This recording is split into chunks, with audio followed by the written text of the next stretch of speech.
আসসালামু আলাইকুম। সুন্দর সুন্দর আপুদের কিন্তু বাচ্চাদের সাইজ হবে অ্যাভেলেবেল 30, 32, 36, 38-এর সাইজগুলো হবে, কালার হবে। খুব সুন্দর জর্জেটের এই গারারাগুলা কিন্তু অবশ্যই হুমারা নিউ ফ্যাশনে পেয়ে যাবেন। হাতাটা দেখেন খুব সুন্দর সিকোয়েন্স কালার করা, অল ওভার কিন্তু এমব্রয়ডারি কাজ করা। নিচের পাশনা দেখেন খুব সুন্দর একটা কাজ করা, কালার কম্বিনেশন কিন্তু থাকছে। সাথে সেলারগুলো দেখেন ফার্সি টাইপের।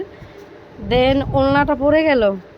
আচ্ছা যাই হোক, এগুলা কিন্তু ওড়না থাকবে। হ্যাঁ, ওড়না কিন্তু মাশাআল্লাহ দিলে বড়ই থাকবে, শিপনের ওড়না থাকবে, সেট করা থাকবে। খুব সুন্দর গারারাগুলা।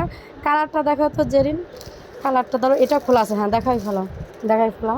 তো অবশ্যই কিন্তু আমাদের শোরুমে বেশি বেশি করে চলে আসবেন আপুরা। একদম অফার প্রাইসে কিন্তু একদম হিউজ পরিমাণ দিচ্ছে। তো না নিলে কিন্তু মিস করবেন। একদম খুব সুন্দর কালেকশনগুলো থাকছে। এটা কিন্তু শিপন জর্জের সফট একটা কালেকশন, যারা কিন্তু বাচ্চারা পড়তে কিন্তু সফট হবে। হ্যাঁ, এটা কালার হবে সফট একটা কালার, এটা কালার থাকবে। ঠিক আছে, আমি জাস্ট আপনারা দেখেছি 4টা কালার অ্যাভেলেবেল থাকছে। সো নিয়ে নেবেন, বেশি বেশি করে পারচেস করবেন। তো অবশ্যই এসে দেখে বুঝে নিয়ে নেবেন। তো ভালো থাকবেন, আল্লাহ।